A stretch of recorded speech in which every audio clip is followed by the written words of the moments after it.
Hi, I'm Julie Bonner. In this episode, I'm going to talk about the Killer Cranky book and specifically how I tried to separate fact from fiction in his writings. So, first of all, when I wrote Loose Pearls, which was about my grandparents, my paternal grandparents, those were private letters between them during an 18-month period in World War II. So that's a very different writing process than these published works of my two times great grandfather. So since he wrote about these experiences of the Civil War, among other things that he wrote about, like he wrote about some early love life, right? I cannot even confirm or deny any person that he named in some of those stories, if they are real or not, whether he was using pen names or what he was using. I don't even know. So I could not corroborate any of that.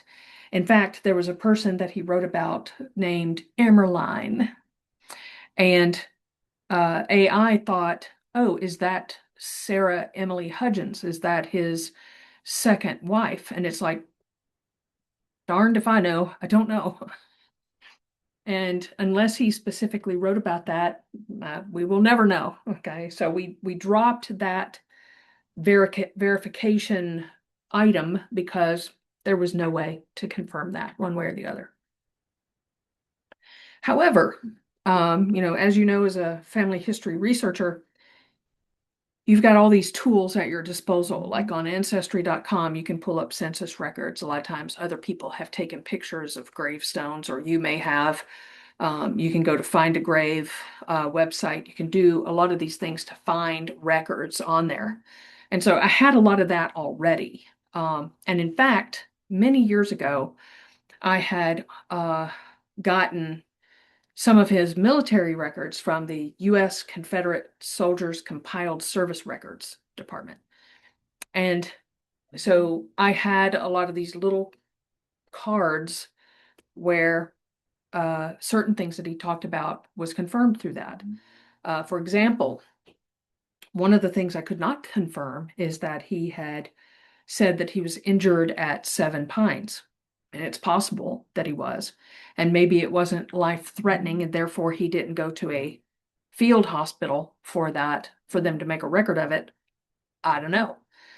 The Cold Harbor injury, though, that is documented in those Confederate service records.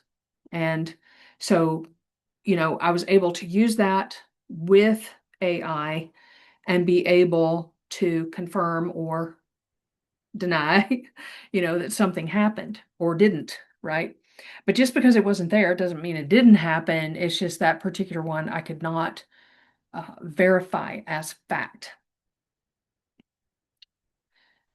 Then on top of that, there's a Henderson's roster.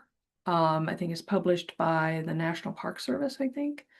And it gives the roster of every regiment in the Civil War. Every company, you can find people on that record. And so I basically took screenshots, because AI is not always able to read a web URL. So I took screenshots of it and throw it into Claude, which is the AI tool that I use. And it was like, oh, okay. So for instance, my two times great grandfather mentioned a guy by the name of Gus Peak. And he spelled his name as Gus, G-U-S, and his last name Peek, P-E-E-K. Now, on the roster, I think his first name was August or Gustavus. I can't remember. But in the book, it will outline what that was. But let's say it was August. And so, but the last name was spelled P-E-A-K. Okay. So was it spelled exactly the same? No. But was it the same person? Most likely. Okay. Because, you know, Elijah was writing about this 50 years after the fact. Maybe he knew how to spell his name, maybe he didn't. Um, and who knows which record is correct? I don't know. But a Gus Peak is on the roster. He mentioned a flag bearer by name, and we found him on the roster. He mentioned another dude that was in his foxhole when he got shot in the face. The other guy didn't live. He was shot. He didn't say exactly where or how, but he died in that foxhole with my 2 times great-grandfather there. He mentioned him by name. His name is on the roster. So pretty much every person that he mentioned existed in his unit. Now, where AI and I got a little bit wrapped around the axle was AI was trying to confirm a lieutenant. And we went back and forth on that a little bit. And I said, now, wait a minute. He is not saying that this person was in his unit. This particular story was him delivering, he was a courier at one point in his service. He was a courier, and he was most likely delivering some information or getting some information from this person. This person is not in his unit. And so AI went back through that story that was published, and it was like, oh, you're right. He wasn't saying that that person was in his unit. And we actually found a person that it most likely was, in a particular regiment, but a completely different one. And so we were able to do things like that. And so what made this book different from the Loose Pearls book is that Loose Pearls was written as I could write a foreword about kind of what I knew about my grandparents' life prior to this 18-month period during World War II. And I wrote an afterword of what I knew about their life after the war. And we would take little portions of their letters because honestly, who wants to read 548 letters verbatim?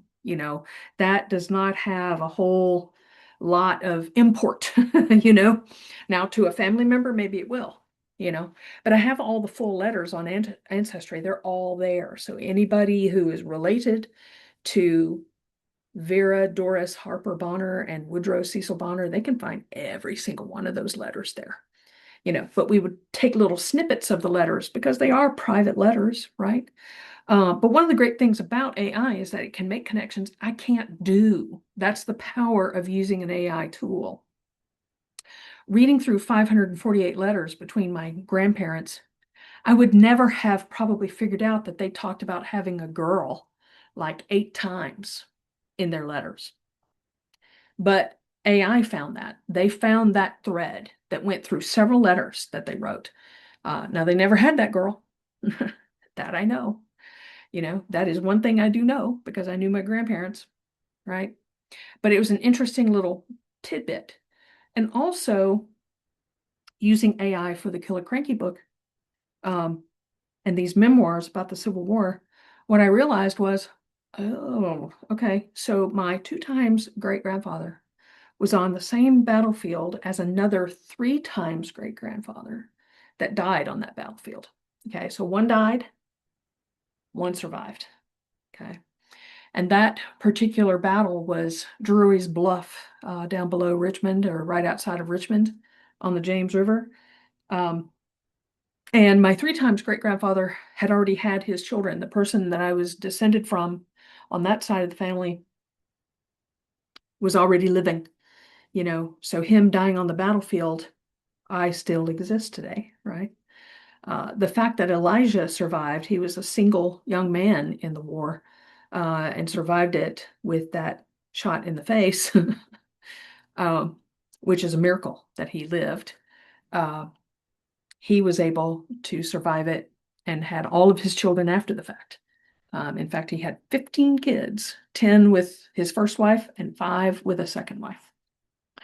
So that's kind of how I went through very methodically with the help of AI to find these connections, to basically have the memory to be able to store all this information, and find these connections, find these threads that were going through some of these stories and letters and all that, and then able to try to some degree, separate fact from fiction.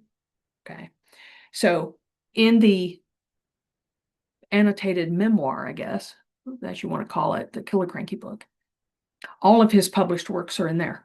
All of them are there, word for word, because it is a historical record of his remembrances anyway. And so it's true to him and true to what he wrote. And I try to find where he actually was correct in his recollection of it all. Okay. In the Loose Pearls book, it's a very different story. I still have historical pieces there from the World War, but I didn't reproduce every single letter. That would have been overkill for that book. Okay. So I hope this helps in kind of framing how AI can help you with this kind of written record. Thanks. Talk to you later.